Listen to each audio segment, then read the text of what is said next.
ఇదేంట్రా ఇలా రాశారు కాల్ఘాటు సో అని చెప్పేసి కొంచెం ఒక ఒక కొంచెం అలా అలా కొంచెం బాధ అనిపించింది. బట్ ఎనీవే ఫర్ ప్రశాంత్ గారు అండ్ ఫర్ శ్రీరామ్ గారు and for Varsha Ballamma I'm very happy for you people.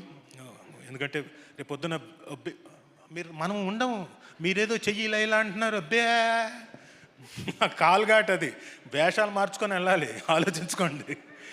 So really happy for you and thanks ETV win. ఎందుకంటే ఈ మధ్యనే వరుస సక్సెస్లు ఈటీవీ విన్ సాధించడమే కాకుండా ఆ సక్సెస్లో నాకు కూడా ఒక భాగం అవ్వడం, నేను కూడా ఒక మెంబర్ని అవ్వడం. ఈటీవీ విన్, లిటిల్ హార్ట్స్, తర్వాత కానిస్టేబుల్ కనకం, ఆ తర్వాత మౌనమిని భాష, ఆ తర్వాత కానిస్టేబుల్ కనకం సీజన్ 2. సో ఎవ్రీథింగ్ మళ్ళీ నాకు 2026 సీజన్ మళ్ళీ ఓపెనింగ్ నాకు బాగానే విత్ సక్సెస్ నోట్ ఉండడం వల్ల ఐఎమ్ వెరీ హ్యాపీ. అండ్ ఇదే స్ట్రీక్ నాకు ఈ ఇయర్ అంతా కంటిన్యూ అవుతుంది అనుకుంటున్నాను. Thank you very much Prashanth గారు. సో థ్యాంక్ యూ సార్, మా ఫంక్షన్కి మీరు వచ్చి గ్రేస్ చేస్తున్నాం మీ ఇద్దరు. చాలా thank you very much. And ఎక్కడున్నారు ఆయన, మా సాయి కృష్ణ గారు? ఆయన అదిగోండి అక్కడ లైట్ వెనకాల, ఆయన వెనకుండి లైట్ ఇస్తున్నారు మనకి. కరెక్టే, ఎక్కడున్నాడు ఆయన? అదిగోండి ఇక్కడ ఇక్కడ ఇక్కడ ఇక్కడ ఇటు సాయి గారు. సాయి గారు ఒక్కసారి కొంచెం ముందు ఒక స్టెప్ ఒక్కసారి రావచ్చు ఇక్కడికి ఊరికే. ఏ సుధీర్,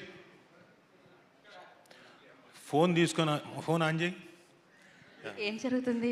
నేను మీతో ఫోటో దిగుదామని సార్. అలానా? ఎందుకు అనుకుంటున్నారు? చెప్పండి రాజు గారు. మీరు నన్ను మర్చిపోకుండా ఉండడానికి. థ్యాంక్ యూ సాయి గారు. ఎందుకంటే సాయి గారు వీలైనప్పుడల్లా ఈ ఎంకరేజ్డ్ మీ రైట్ ఫ్రమ్, అంటే బిఫోర్ ఈ కానిస్టేబుల్ కనకం అయిపోయిన వెంటనే లిటిల్ హార్ట్స్ కూడా ఆయన Nitin garu they suggested and I was on the board.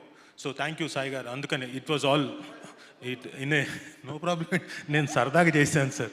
Thank you very much sir.